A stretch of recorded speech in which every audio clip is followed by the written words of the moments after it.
Hello, everyone, and welcome to episode 8 of Lesbian Talk, where we act like disc jockeys for your amusement. Be amused. Be Yeah, we amused. sure do. In fact, we got another list of songs that's coming up real quick, okay? We got stuff by Nanowar and Nanowar. Yeah, we're officially the worst disc jockeys ever. Yeah. Although the song that we're going to play later on is called Odino and Valalia, which is supposed to be like some sort of derivation of Odin and Valhalla, and it's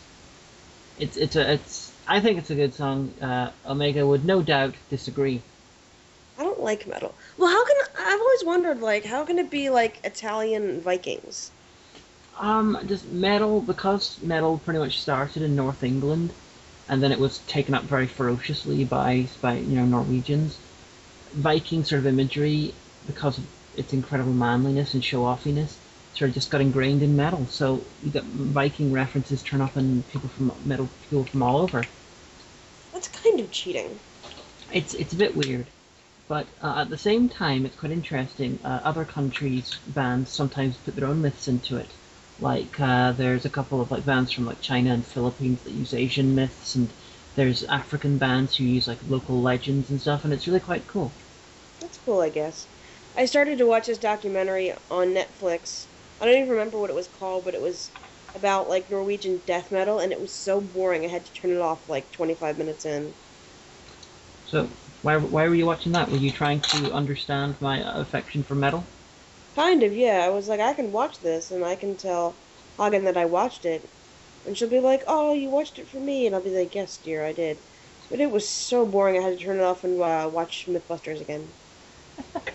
You don't need to watch anything to we have different likes, you know. I was trying to understand the Viking skulls, just for you. Uh, we have we have different likings, and that keeps things interesting. You know, Nice. I'm sure if at some point we come across something that will make you understand my life of metal, sort of like how Manborg did for weird feature films, then that would be good. But it doesn't need to be pushed. All right. Well, good, because I already deleted it out of my instant queue. So We talk about like metals connect with different cultures. Happy Viking, who does metal reviews on, I don't know where he is now, but he used to be on Revitopia. But he in one of his latest videos, he complained about the fact that no Americans seem to do any songs based on American folklore and legend, which admittedly there's not very much of it from the settler Americans, but Native American stuff could be and I would be. guess, but like that would be kind of weird. 'Cause it'd be like, "Yeah, Johnny Appleseed, whoa, Paul you're a Bunyan, dinosaur." Paul Bunyan, motherfucker, tallest man in the land. But Paul Bunyan was Canadian anyway. Was he? I thought he was made up. No, no, but like it's not ours. It's Canadian. Oh, didn't know that. But I remember after I saw that, I saw him at Magfest, and I was like, dude, you completely ignored. There's this band Iced Earth did a whole album basically about the American War of Independence, and it pretty much was a sort of like a mythic American sort of thing. So and he was like, "Oh man, I totally dropped the ball, not having known about that." So if you see Happy Viking, point and laugh at him. I totally will do that next time I see him. It's Are you the getting the interference? Because I think my neighbors are using the vacuum. I'm maybe in the very very background, but our audience are used to crap noise. That's true, and it might be even crappier than usual because it's been very windy here, so you might hear the winds. The Also, I'm really cold because I have to turn off my heat because it makes too much noise. So, there you go. apologies for that. But there's one band who take the whole idea of doing sort of mythic and legendary and sort of historical things, and they take it to a really weird area with it. This is a German band called Gravedigger, and so far they have done albums about King Arthur, about Scotland's war against the English, taking the side of Scotland, about the last day of Jesus on Earth, and I can't remember what else. They just leap around doing these really bizarre subjects for like a German thrash metal band. Well, historical albums can be cool. Even like fans like Heather Dale, who she's really famous on the internet because she did This Endless Night, which gets used a lot on YTMND and other sites like that. But she has an album that's all like Arthurian stuff. And while I don't really, care much for Arthurian legend because pretty much women don't come off as that well from it. Basically, the story of King Arthur is everything would have been fine if it weren't for those damn meddling women. At least that's how it's always represented to me. But she did it. Her album, like that, was pretty good. Cool. So, Yeah. but our word was oyster from last week. Ah, I see what you did there. You leapt right from meddling woman to oyster. Lots of jokes can be made about this whole thing. No joke to me. All right, you know what? Here's the thing. We're not in like fourth grade anymore. Like I posted something on the internet the other day. It was on Facebook, and someone was like, "Oh, what a witty sexual innuendo, huh? Because you're lesbians, huh? I get it." And I'm like, no, there's actually no innuendo. Stop trying to make light of the fact that I don't live with my wife. Thank you. So like recently now, whenever when someone's like, "Huh, I get it, sexual innuendo," when like it's not even a satire kind of thing, then I'm like, "Shut up! What are you, 5?" What was the context for the Facebook comment? Oh, I was talking about the horsemeat scandal in your country and how I remember when I was, younger, when I was a teen, I heard that, you shouldn't ever eat beef that came from England because of mad cow disease. And so I was like, between that and this, I said, I think I'm going to just follow your lead and not eat beef when I move. And I said beef in parentheses because all the beef has been passed, like what's been happening is the horse meat was passed off as beef, which is why it was a beef product. But apparently that was, oh, it's some hilarious, wacky innuendo about not eating beef. Get it? Get it? Because you're lesbians. And I was like, no. Huh, I missed that. Although It's on my Facebook wall. It was I, almost a snotty mood at work, too. So I was like, whatever, shut up. Are you 5? ironically, the horse meat scandal wouldn't have happened if they actually did eat British beef. It was cheap imported stuff from Poland. But I thought that the thing was they didn't know that it was imported from Poland. They thought it was imported from Ireland. And I don't know. Ireland. Ireland got it from Romania or something. This whole thing is like 15 levels, and recently it came out that it might not actually be horse; it might be donkey. Oh, that sucks even worse. it's like, oh, by the way, that beef you're eating, yeah, that's not beef, that's horse. What? Yeah, it's horse. But we got it from Ireland. Oh no, actually, we got it from Poland. What? We got it? No, sorry, no, it is from Romania. What? No, it's not horse, it's donkey. What's next? It's actually cow from Albania. It's actually beef, but it's from Albania. Well, I know that in Canada they eat horse meat, and in some countries in Europe they actually raise horses for food. And I guess that's not that bad. And I know I've probably unknowingly eaten horse meat at some point in my life. Oh. Because when I lived in my first apartment, me and my roommate were shit poor because I was the only one working because she was having issues finding a job. And so we got our groceries at this company called Save-A-Lot, which was like, oh God, it was so horrible. Like, the company made every single product that was in the supermarket, but they gave them all pretend brand names, like Del Pino's pasta and Mountain Holler soda, or Dr. Oh wait, it wasn't Dr. Pibb.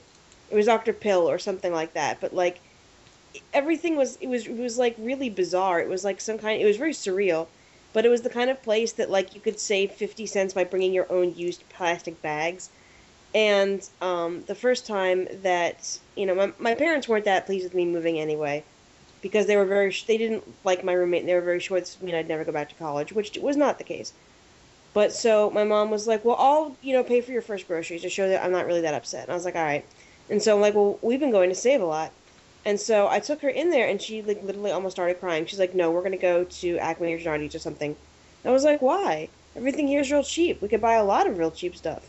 And she was like, honey, that's probably not ground meat. That's probably horse meat. I'm like, well, they eat it in other countries. Well, with the that was very similar to my first reaction to hearing about the horse meat scandal. Was it's just another type of meat. I don't have any ethical problems with eating horse. I would probably eat horse over eating cow. But then apparently it's because there's chemicals in. Yeah, the health and safety sort of stuff for the meat for human consumption was not followed, so it might actually be dangerous.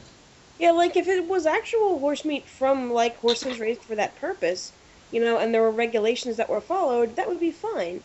But the thing is that now they're finding out that there were these painkillers and all these other drugs that were in it, and you don't know what you've been ingesting. So In the UK, there is a shop called well, there's a couple of shops that sound like Save a Lot, but rather than having everything being own brand, everything is sort of is regular brand, but it's just very very cheap. I think it's probably just stuff that the other ones couldn't sell or whatever. well, you get that sometimes like in the dollar store. Like you should never ever buy certain foodstuffs from the dollar store because that's just not a good plan. Like some like cleaning supplies, yeah, go for it. But food not so good. Like I went there once to the one near me and they had ABCs and 1, 2, 3, Chef Boyardee. And I was like, wow, I haven't seen them in a dog's age. And I realized, wow, the reason I haven't seen them in a dog's age is because they're no longer produced. It was out of date. Yeah. I, And I then figured I figured that would be illegal. Sell out of date food. I mean, if there's loopholes, I'm sure that they're able to dance through. Like when I first, again, another tale of the first apartment. We got kittens from the SPCA, and the day before we went to get them, we went to the dollar store and got like cat litter and cat supplies and stuff. We're looking around, and I'd been up for something like 36, 40 hours. We'd moved, and I was so exhausted. And I was looking at a can of wet cat food, and I started to freak out. And my roommate came over, and she's like, "What's wrong?" I'm like, "We have to go home right now. I really need to sleep. I'm really scared." And she's like, "What's wrong?" I said, "I can't read." And she said, "What?" I'm like, "I've lost the ability to read. That's a neurological problem. I could be having a stroke."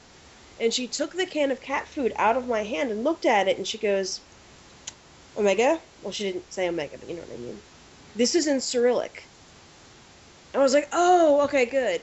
Because you know how Cyrillic has some capital, like, R alphabet and Yeah, some strange symbols? I was so tired that I didn't realize I was trying to read Cyrillic.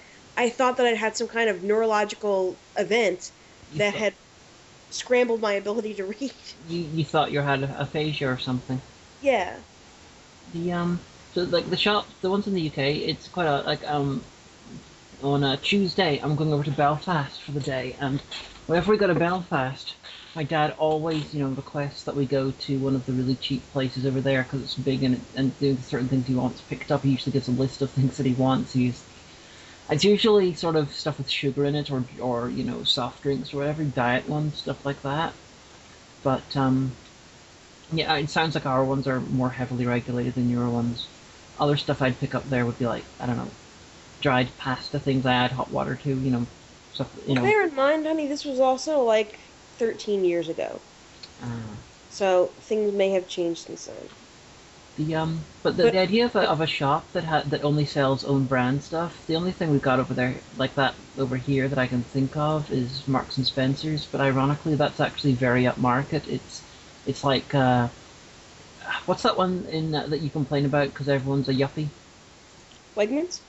Yeah, it's like that, but it's probably more upmarket than that. Everything's really expensive, so I would only go. Wegmans sells like everything, but well, no, I mean the thing is, it's not like you only realize that they make all their own brands if you read the back of the package, like I do. Like I'm sure there are people that shop there that have no idea, and occasionally you would see a name brand thing like incredibly marked down, and you realize it's probably like factory reject or something like that. But I mean, like you could buy a bottle. I remember this, a bottle of their brand barbecue sauce was 89 cents. And there was a point living in the Chester apartment where we were so poor, again because it was all of my money and I had to get new brakes and rotors in the car, and she wasn't working. That basically what we would do is tip out the change jar, and see if we had enough change to go and buy dinner. And we would make something called things and stuff casserole, which was basically anything we had in the refrigerator that could be cooked, mixed up with a bottle of this 89-cent barbecue sauce, put in a casserole dish, and topped with cheese that was so processed it wouldn't even melt. Jeez, Things and stuff casserole. But I want to stress this: I never went on food stamps. I never went on public assistance of any kind. So, I you sound very proud about that. I'm not sure I get it. well, I mean, like, I'm not proud, but I'm sure we could have applied. Well, actually, I don't think we would have qualified because we didn't have kids. We weren't a couple or anything. But yeah, she had a lot of issues working, and I worked a temp, so I did actually make pretty okay money as a temp. But You were it is what it supporting is. her. When I was at university, I I would occasionally go to the expensive, own brand type place because they did quite good food. I would get stuff like they had their ready meal sort of micro TV dinners in the UK are much better than America, by the way, because you get like Hey, well, you guys just have very generic stuff. On the UK, you got the generic stuff, but you've also got like specialized Italian stuff, Indian, Thai, Jamaican. it depends where you shop, but anyway, continue. Okay, so I would buy like curries and stuff, so I wouldn't have to make them. And around Robert Burns' day, they would have haggises you could get. So You, I would be given vouchers as gifts when I was at university you know to buy stuff there. So I would go and buy a bunch of crazy shit, and it would be great. So I have like the complete opposite story about the same sort of shop from you. well, I mean, don't get me wrong. It's I don't know. It's a good option if you have very little food and very little money. You know, That's the big question like is if I had the money, I'd shop at Wegmans all the time because they have like organic stuff, and they have a lot more things from other countries, and they have cool crap there. I mean, that's the place I took you. We were at my parents for Christmas, and you liked it, right? yeah, I thought it was fine. That's where we found the Norwegian soda that you hate. Yeah, I really did hate it. I thought it was fine. The I had no problem with Wegmans. I'm just amused. You absolutely despise the people who shop there. Because they're all yuppies and they're horrible. And they they're with their SUVs in the parking lot and, they're all like, we're wealthy, entitled white people. No. And like the 30-something women that don't have to work because hubby has some big six-figure job. So all they really do is wander around the suburbs, toting their one, two, three toddlers who are loud and obnoxious and they have big double wide strollers. And I hate them and I hate everything they stand for. Sorry. I love everyone. Anyway, oysters. Yeah, what does all this have to do with oysters anyway? I don't like oysters. I think they're undersea blobs of snot. The only shellfish that I like are clams. I don't like mussels either. I have never had clams. I like mussels though. You really haven't? So you don't care much for seafood, do you? No, no, not massively. I Like bet you might like fried clams. I think I'd probably be okay with clams because I like mussels. And I remember I was at like this LGBT sort of thing, and everyone we were in Manchester in England, and being all like da da da, and got this Chinese buffet, and for some reason this Chinese buffet had mussels. So I got some mussels because I'd been introduced to mussels when I was in the south of France, and I quite liked them. So I got a few mussels, and I managed to convince about two or three people at this LGBT meeting to go off and try mussels for the first time, simply by pointing out how much they looked like vaginas. I think I tweeted something like that, like back in October, and like everyone in the world favorited it. Because I remember what it was. We were somewhere that I got a seafood thingy, and I said to you, "Do you want my mussels? I don't like them." You said, "Yes, they look like little dead vaginas." And I tweeted that, and like literally everyone following me favorited it, and I was like, "Wow, awkward," but all right. Everyone loves mussels. I don't. I don't like oysters. Everyone's like, "But they're an aphrodisiac." I'm like, first of all, that's not true. They're Yeah, just. yeah, they're not an aphrodisiac. The I don't think there is actually anything that's really an aphrodisiac. Like, there's a lot of things that they say are, but it, scientifically. yeah, that's true. It's the foods that are aphrodisiacs. A lot of them look like genitals. The idea. It's a Roman sort of idea. I think it's Roman anyway. That if a food looks like genitals, then it's going to turn you on. It's just this weird idea because they didn't quite understand how stuff worked. See, when I was little, like, I was like, what is this word? Because I found it in a book. I was like, it's aphrodisiac. It's from Aphrodite, the goddess of love. I'm like, oh, what does it mean? And she's like, it's a food that people think that if they eat, then they will feel more romantic because you couldn't tell a little kid about sex. And I was like, oh. So when I finally figured out what it actually meant, I figured there was some kind of chemical thing, like maybe it increased blood flow or it, like, for some reason raised your temperature or something like that. See, you're looking for the most logical and rational thing. I'm proud That's of what I you. just figured it I'm proud of small child you version of you. was. Well, it was the way my mom explained it. Like, because I knew that there were foods, like when I was little, I was like, I don't want to eat the carrots. Actually, I like carrots now. I'm like, no. My mom's like, yeah, but the carrots have minerals and vitamins in it. that actually help your eyes so you can see better. I'm like, really? And she's like, yeah. That's So not true. I was, well, yes, but you try explaining to a child you should just eat the carrots because I say so. I think that would be quite easy if it was a child. It's like, you should eat the carrots because I say so. You're a parent. Yeah, ask my parents how that worked out. But like it was my parents always explained things like very scientifically to me. Like when I was like a little teeny toddler, when I was like 3, there was I when you're that young, they only have daycare or not daycare, preschool like half the day. And at that time, my mom was working on her dissertation, so she was working from home. So, what would happen is she'd be like, "All right, I'm gonna go out and get the mail. Do you want to come with me?" I'm like, "Yes." So we would walk out to the end of the driveway, and there was a patch of the driveway there was a hole there, and the asphalt had come out, like I think before my parents even bought the house. And so it was a dust patch when it was dry, and it was a mud patch when it was wet. Oh, honey, And honey, honey, honey. what? What ass's fault was that? No. You interrupted my whole story just to make that pun? Yes. You need to get divorced. But no, so it was We got divorced last week. huh? We got divorced last week. Yeah, we can do it again. We're gay. We can do whatever we want. They're not gonna know. Let's do it in a different state. But so the dust patch, like I said, when it was dry, it was dusty, and I would be like, "Mom, is it dry enough?" And she goes, "Okay." And so I would take a big rock and I would drop it in the dust patch to make a whole puff of dust come up, because that was at that time it was the going theory for the extinction of the dinosaurs. And my mom had explained all that to me. I'm like, "Mom, can I extinct the dinosaurs today?" And she goes, "Okay." I mean, now we know that that's actually what happened, but it was just a theory in the early 80s. Yeah, it's how recently was it absolutely 100% confirmed? Because I know, like, all my life, it was the king theory about it, but it was I want to it say was maybe 10, 15 years ago. I'm sure it was a lot sooner, closer, than that. It was absolutely, you know, pretty much settled. Well, when I was a little kid, it was just a theory. And then it became the most plausible theory. And I think that everyone kind of figured out, yeah, we got nothing else. Because I think they discovered the actual crater that's Well, yeah, from that one. it's part of the Yucatan Peninsula. Yeah. Either way, but well, oysters. I've only had oysters once in my life, and that was with you. It was so very romantic because we were sitting in Holland. Oh, yeah, that's right. Well, I still won't eat them, even if they're romantic. I I think it's quite like it. disgusting. I can't, like, even sometimes I'm kind of weirded out about clams, but I eat them because I like them. But, I mean, I don't, it looks like, I don't even know. It looks horrible. It looks like snot.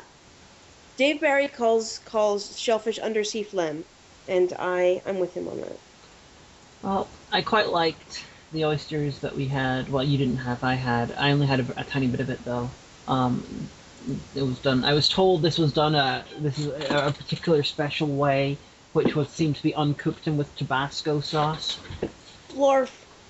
Of course, that might have just been the let's force the person who's never had oysters to have some oysters in a particularly weird way. But I don't know. Well, I'm weird about raw stuff. Like, I have only eaten sushi, like proper sashimi, twice. And once was because it was at my best friend's rehearsal dinner. She was like, "You never had sushi, you should have it." And I was like, "No, that's fine, hun." She's like, "No, I'm paying for it. You should have at least a piece." I was like, "Oh boy." And the other time, it was because I could physically see the ocean from where I was sitting. So I figured it was probably fresh. Maybe But, they imported it from Belgium. well, it was down the Jersey Shore, so probably, but I don't know. And it wasn't even mine. It was said aforementioned roommates. And she's like, "You should at least try a piece." I'm like, "It's not cooked. That's against nature. That's not what God planned for us is." I find your complaint to be a little bit ironic. I just don't want to. I don't want to eat it if it's raw. I have a very visceral like reaction. I'm like, no, that's not a good idea. I just don't want to do it. Like I eat a lot of other stuff. I eat lobster and crab and crawfish and all sorts of fish, but Oh, like I'm not saying that you're wrong for disliking uncooked food. It's just you saying that it's not natural. it's That's how just I'm not the fine. way. It's not That's how what we you do say. things. But yeah, I mean, and they're not bad. I'm sure there's a thriving oyster business. I'm sure there's people trying out for an oyster reality show like Des Deadliest Catch, except you know With less deadly. stuff. The in one episode of Bizarre Foods, he goes to Samoa and he tries giant clams, and they look great. I'd like to try that, but I've never even tried small clams. There's the geoduck clam, and I don't know where it comes from, Oh, but that it comes from looks like Washington State, genitals. I think. Oh, it looks like genitals, actually. Oh yeah, gooey ducks look disturbing as fuck. It's like David Cronenberg designed a type of seafood. If I had it, I think I'd want to have it shredded, and then all the shreds deep fried, kind of like a po' boy. I I think that would be really tasty. Actually, I don't know what. Well, they probably do fried shrimp po' boy in New Orleans. Basilar Kitchenik, if you're listening, please tell us if that's the way. But I've never seen like I've you can get popcorn shrimp or like the the fried shrimp, but I've never no one's ever decided to do that around me. Maybe I well, can be an innovator. I think I would keep away from eating gooey duck simply because the animal itself is so disturbing looking. Well, you wouldn't know though, like unless the it's said on the menu. Well, I pride myself on having a rough idea about what animal I'm eating at the time. Usually, a good way to be. But when I was visiting Dublin, before I came up to see you, I was Brendan and I went out to this little restaurant, little cafe kind of place, and they had sandwiches and soups and all sorts of like little things and stuff. And all of the menu would say, oh, and the vegetables from this came from so and so farms and county things and stuff. And I was like, why is the menu telling me where all the food is coming from? And he looks at me and he's like, the whole island is a giant farm. I was like, oh yeah, that's right. I'm from the suburbs of America. Yeah, plus in Ireland and the UK, it's sort of a big thing to try and get locally grown sort of stuff. It is in America too, except for you don't actually do it, you just pretend. And Uh, you're like, well, I only go to my locally sourced Trader Joe's and Wegmans. And I'm like, really? Like, my parents, they live kind of in farm country, and there actually is a farm, like, I want to say maybe 20 minutes away from them, that has a stand and, sells their own produce. And that's kind of cool.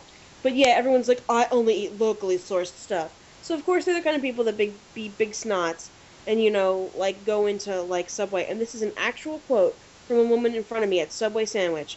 And she was like, "Yeah, what's the cruelty threshold on your pepper jack cheese?" And the guy, who of course spoke very little English, was like, "What?" And she's like, "The cruelty threshold on your pepper jack cheese. What animals suffered for it?" And he was like, swindler cheese? You don't want cheese? Toasted? Yes, toasted." Like you have people that they're like, "I only eat locally," and I'm like, "You live in the middle of this sprawling industrial hell. What local thing? No, because it's local and organic." And I'm like, whatever. that's a bit odd. Yeah, but oysters are awesome, but you know what it's time for? Um, It's time awesome for talk. Nanowar because we were talking about nothing and nonsense for a whole half hour. We were. Holy shit. So, guys, we haven't decided what we'll do for the next half hour yet. Will we sort of skip through all the subjects we were going to talk about, or will we leave some of them for next week? We'll see. So it'll be next half hour will be well, it won't really matter to them because they're in the future. That's They're true. time lords. Yeah. Doo-doo-doo. So what is the title for this week for Nanowar? Odino and Valalia. It's actually less a metal song, and it's more like a song that's full of references to other songs.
I think it's a little less the Onion song and a bit more like the way that Manborg. Everything in Manborg is a reference to something else. It's a bit more like that. But The anyway, Vidalia Onion Song, everybody, by Nanowar. they should totally do a cover version of it. Called Onions. Onions, the magical fruit. First you eat and then you Nothing. That doesn't work that way. play shot put. I have some onions and peppers and sausage that I'm gonna, I think, brush with marinade and put on kebab sticks. Now everyone knows. Well, no, I was thinking, because I didn't end up making dinner last night, because it was like 11, I was like, whatever. But that's what I'm making for dinner tonight. Now everybody knows what I'm gonna make for dinner tonight. Which is the past for them. Yeah, so. But it's time once more for our little lobster friend, Giovanni, and his trivia fact. And Giovanni Jones, what trivia fact do you have for us today? Well, actually, it's not so much interesting as it's just kind of pathetic. So, y'all remember, the monster truck things? And they say, this Sunday only! Watch monster trucks drive over other cars! Oh my gosh, Sunday, Sunday, Sunday! So you remember that? Yeah. Now I do. Now I do. Well, because you were in the UK, honey, because probably it wasn't. So, a lot of those shows would highlight, some kind of big finale. And one of those finales was Robosaurus, a huge Leviathan metal dinosaur that breathed fire and, made all the rednecks scream themselves. But it actually got its own TV pilot on NBC in 1992 for a show called Steel Justice, about this cop with a magical ability to turn his dead son's toy into this huge fire-breathing robot to fight crime and, I guess, crush cars at halftime, but nothing ever came of it. That sounds like an incredible show. I know. Someone like Cinema Snob should probably watch it or something. I'm pretty sure he either will or he has. The guy's seen everything. I have to say, I don't think only rednecks would watch a show like that, Giovanni. I have the feeling that practically any child between the age of 7 and about 12 would love that. Here's the thing. Lobster children are sophisticated. To us, all mammals are rednecks. So I'll see everybody next week when I'm sure something else amazing will happen. Bye, my adoring public. Yeah, we were nice to him this time. We were. Nothing terrible's happening to him. Although he did have to watch Steel Justice. That's true. Well, I remember being like a little kid in the very early 80s, and you'd be watching Saturday morning cartoons, and they would do the Sunday, Sunday, Sunday, for one day only, down at the Spectrum, see the amazing car, and you would have the pictures of these huge trucks leaping over cars, and everyone taking pictures and stuff, and I'd be like, Mom, can I go? My mom's like, no, we don't go to those kind of things. No, that's not going to happen. So possibly rednecks are literally adults who are children. I guess. So it's time for a part of the show that we call It Happened at the Store. And if you're just joining us, if this is your first time listening, I've been working for a large chain bookstore for about 9 years now, and I have a lot of stories of a lot of things that have occurred. Some are cool and funny and awesome, some are stupid, some just make you scratch your head, and this is one of them. So this actually happened yesterday while I was working on magazine displays. This was yesterday morning. And I was helping out at customer service because, sometimes if there's customers, I'll stop what I'm doing and, help them out because I'm nice like that. And so an older woman came up and she had our e-reader. And she said, do you know about this? I said, yeah, I can help you out. What's the problem? And so she's like, oh my gosh, I'm having such a problem with Words with Friends. And I said, okay. And she said, well, I'm in like 10 or 12 different games. And if I'm playing a hand and someone in another game plays a hand, it freezes and the device is frozen. So I said, okay. And the first thing I did was I power cycled the device. I forced it to shut down. I turned it back on and I said, okay, well, have you been having trouble with any other apps or is it just this app? Because I'm trying to decide, okay, is it a problem with Word with Friends or is it a problem with the device? And she says, no, I only use this app. I said, okay, that makes it easier. Have you been having any trouble opening or reading books or magazines? Have you had any trouble downloading or purchasing books or magazines? And she said, no, you're not listening. I only use this for Words with Friends. And then it dawned on me that she spent about $250. That was the price of that model at the time. For this tablet that's an e-reader. It does all this other stuff, and all she does is play Words with Friends. And I was like, oh boy. So I was like, well, what I would recommend that we should do is we'll just delete the app and then we'll reinstall it in case there was some kind of software update. And she started getting really upset. She's like, what update? They never sent me an update. I don't check my email. How would I know if there's an update? I was like, don't worry. We'll just, we'll delete the app and then we'll just re-download it. You don't have to pay for it again. You already paid for it once, If there's any compatibility issues, it'll be solved. And she goes, well, I lose all my game information? I said, well, yeah, you will lose any and all game data. She's like, no, there has to be another way to fix it. So I realized this might take several hours of my time, so I called tech support and I just gave her the phone. And the guy who was working with me, he's pretty cool. He's a big Doctor Who fan. He's a big nerd. And so I went back to what I was doing, and he stopped me back on the back hall near the receiving. And he says, so that customer of yours? I said, yeah. And he goes, so tech support is having her re-register the device. I said, oh, okay. And he goes, and here's verbatim what I heard her say. Wait, time zone? How do I know that? No, Baltimore, Maryland. Okay, so Eastern then? Are you sure? Okay. And literally her whole saga went on for another hour until I heard, apparently tech support wanted her to mail the device back to them, and they were gonna, I think, mail her a label. She goes, so I have to get a box now? Any box. What size box? Does it matter? I have an appointment right now. I can't deal with this. Why are you confirming a label? What's going on? And then I had to clock out, so it became no longer my concern. But Okay. $250 e-reader device. Yeah, and it was pretty well worn, so it looked like she'd had it for at least a year or so. Just to play Words with Friends. I got the feeling she would have enjoyed Robosaurus. What a fantastic waste. Yeah. But anyway, oh, well, speaking of books, do you want to know what I heard about this week? What did you hear about? Well, pretty much a lot of people heard about it because Neil Gaiman was talking about it. That there's this author, and I forget his name, but he writes this children's series called Horrible Histories. And I think it's the one that they made that kid series off of that you like. Yeah, that's Terry Deary. Yeah, that's it. But he pitched a complete bastard fit because he says that that libraries are putting him out of business. He's the 7th most borrowed author in the UK's library system, and even though he gets technically paid, I think £2.60 or something like that, each time his book is borrowed. I don't know how they work that out, but someone does. He was like, yeah, I'm making this much money a year, but I could be making all of this money if I sold the book for £30. So libraries they're not handouts. It's not the Victorian era. He said, like a douche. It's I would be surprised if he made as much as $2.50 per thing, but Good article. Hold on, I'll go find it. Yeah, I will talk. To give some backstory, we're gonna find out the exact details now, but Terry Deary wrote the children's book series, the Horrible Histories, which I read as a child and I still have, and I quite like them. I think that they're a nice introduction for kids to history, because he concentrates on the stuff that generally school wouldn't teach the kids.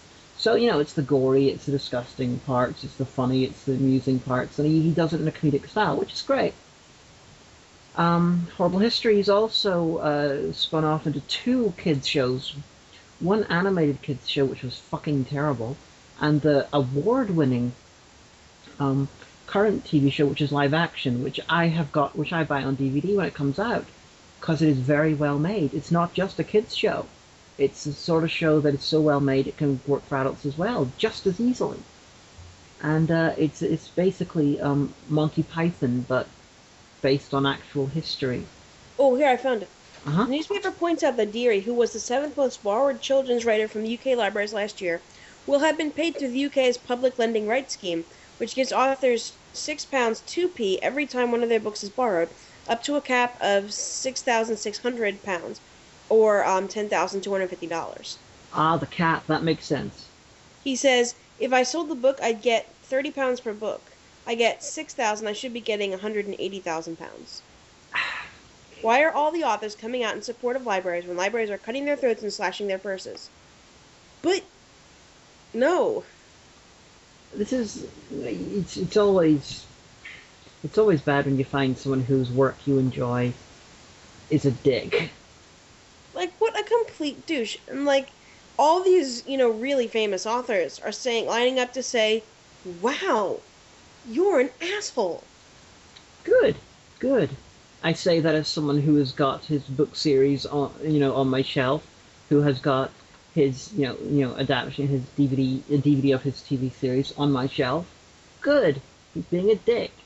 Yeah, I mean, like, also here's the thing: in our consumerist, culture that we have now, you're more than likely to see someone come in and buy the book rather than borrow it out of the library.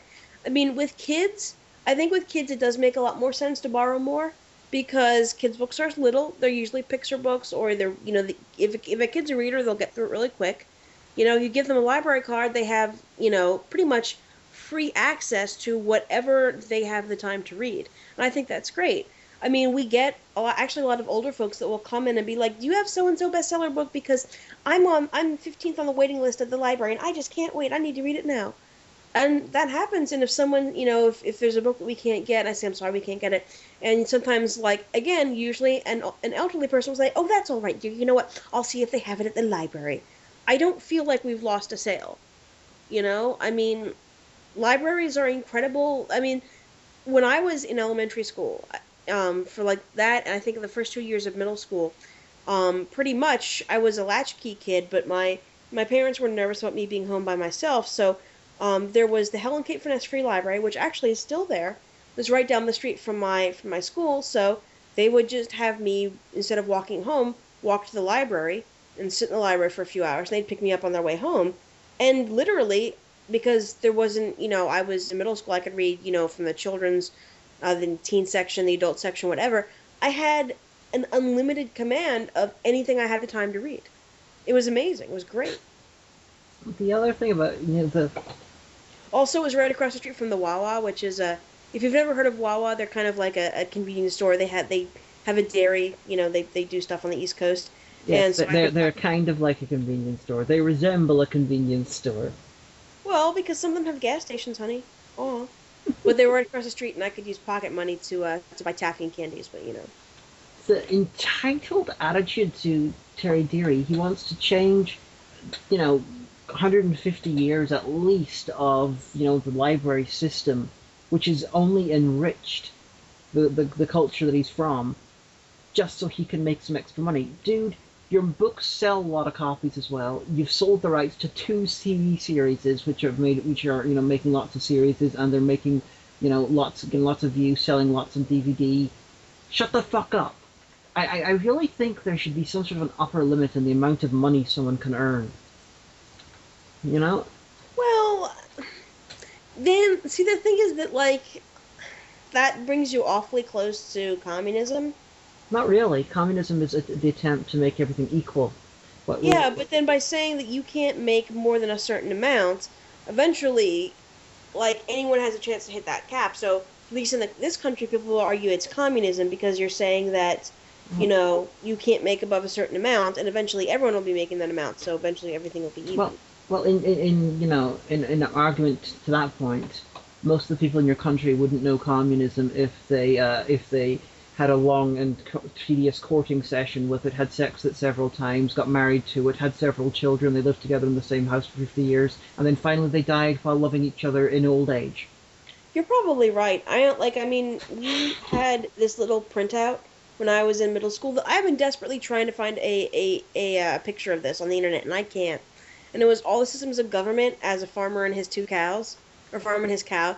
And communism was, you have 1 cow, or you have 2 cows, the government takes both and then distributes the milk amongst you and your neighbors. Yeah, but what I'm describing isn't really communism. It's definitely socialistic, but it's not communism.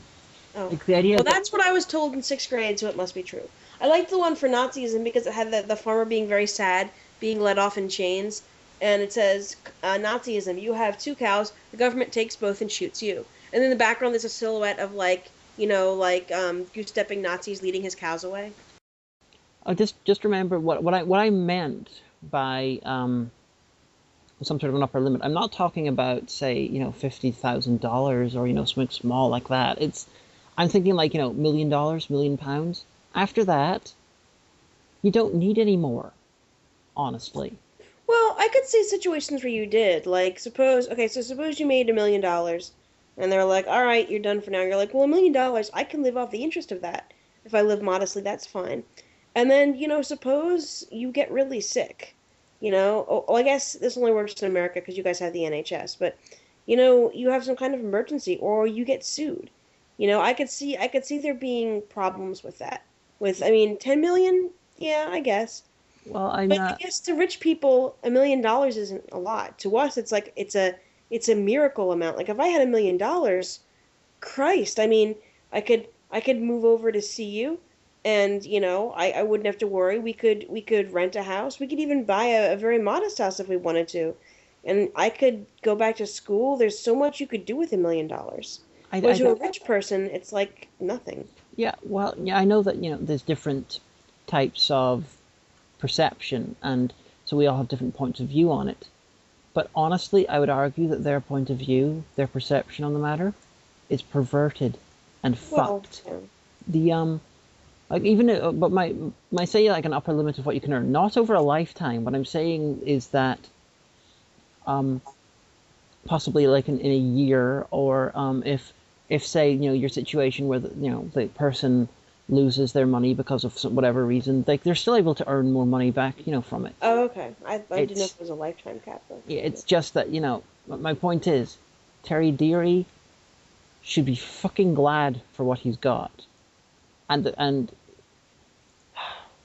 it's Yeah, not but like if you piss people off though, you have to watch who you piss off though, because now booksellers, are going to be like, well, he's kind of a douche. I don't even want to carry his stuff. he's what I do. It's not. This is not just like a guy bitching about unimportant stuff, because he is unimportant.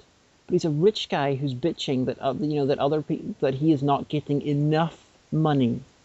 Because of libraries, as if all the librarians are like, maha, we'll make sure that everybody wants to read and not buy books. Yeah, Maha. yeah. A society benefiting thing like a library must be got rid of so he can make a little bit more money. Fuck him. That's terrible. Yeah.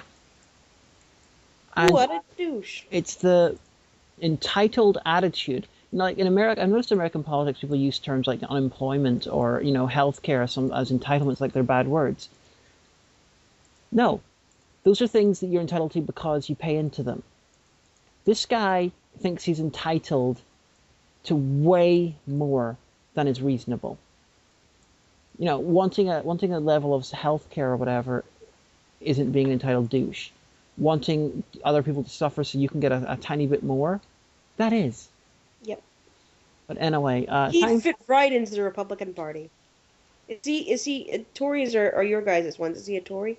I have no idea. I don't think being that he's English, he probably wouldn't fit into the Republican Party because there's a massive culture gap between the UK and America.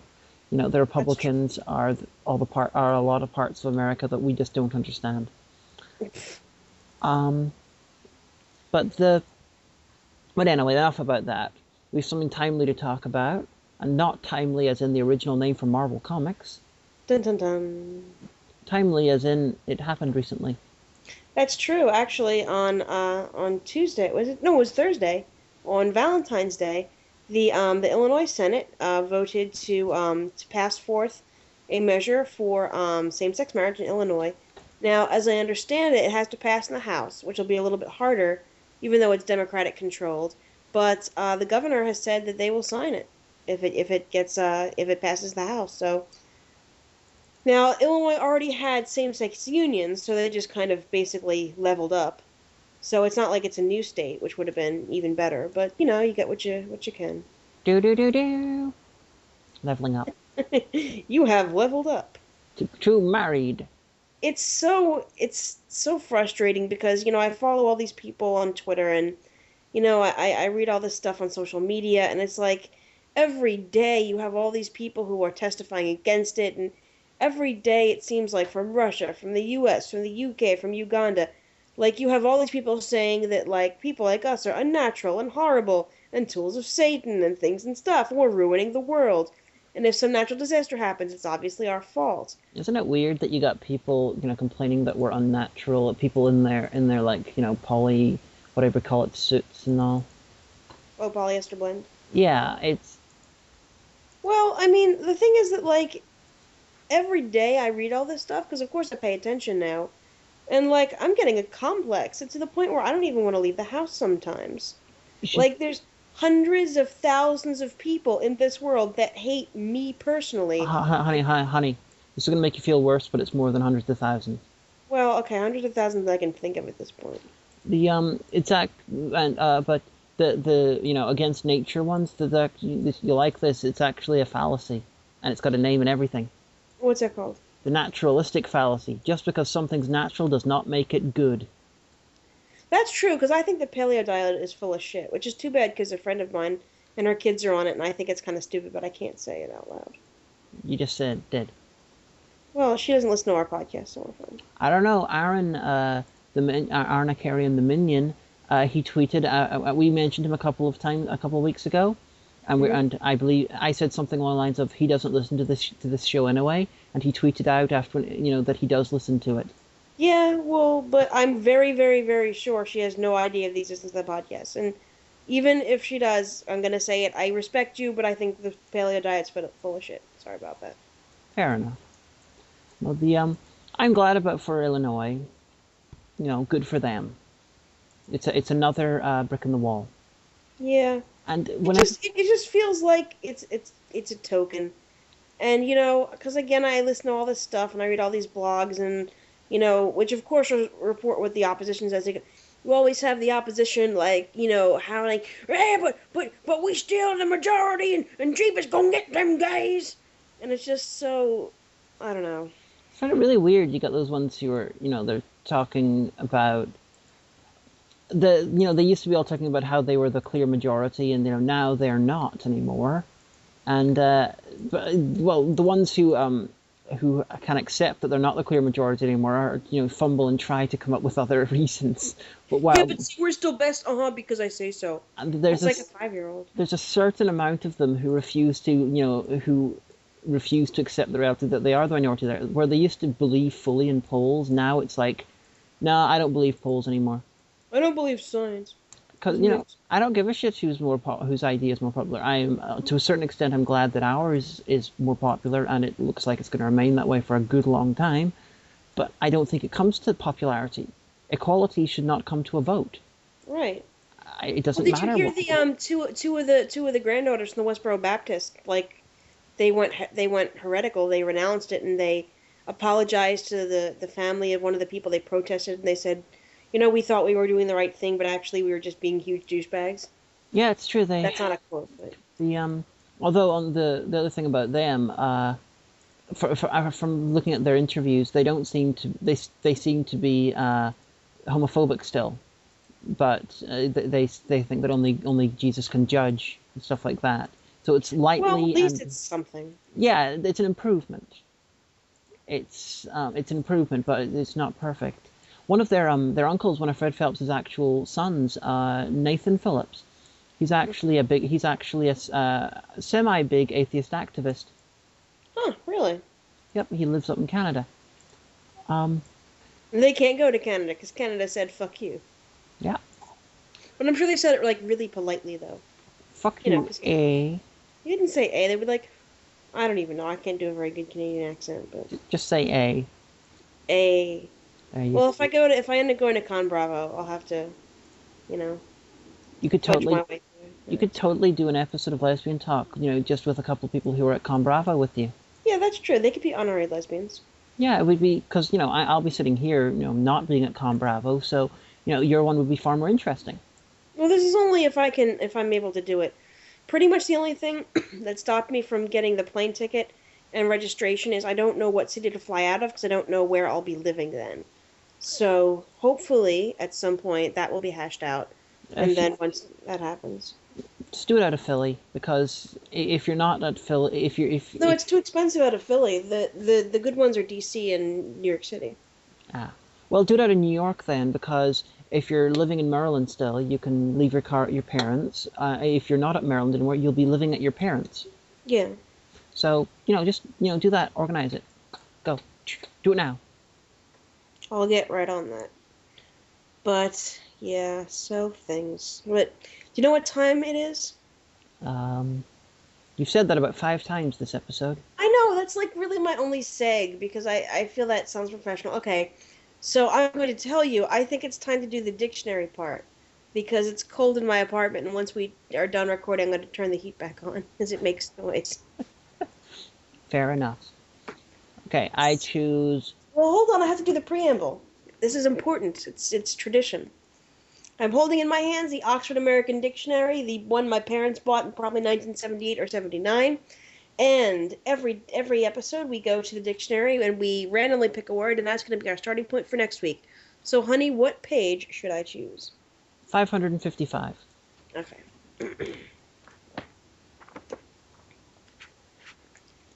Alright.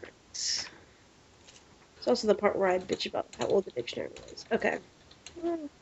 1 or 2? 2. Out of 20. 6. Ransack. To search thoroughly or roughly, to rob or pillage. I'm sure we can come up with something interesting about that. I'm sure, because you were between rankle and ransom. It's a good thing, because further on down the column is rape, and I just don't want to get into that. Yeah. The ransack, just off the top of my head, I assisted in the ransacking of the local HMV because it's got a closing down sale, and I went in there and I came back out with about 7 possible review movies for about £20 overall. That's pretty good. I was about to be like, yeah, did you spend £1 million and get a whole bunch of stuff? I would have spent £1 million if they had stuff that I wanted.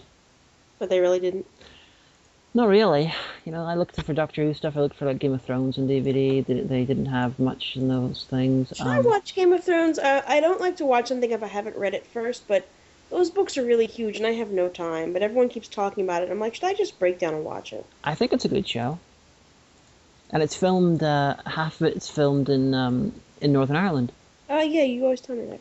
I mean, Nash used to talk about it a lot, you know, in the first few seasons. He called it Game of Boobs. Because apparently there's a lot of nudity and, like, raping and stuff like that. There is. Apparently there's wolves and dragons, though, too.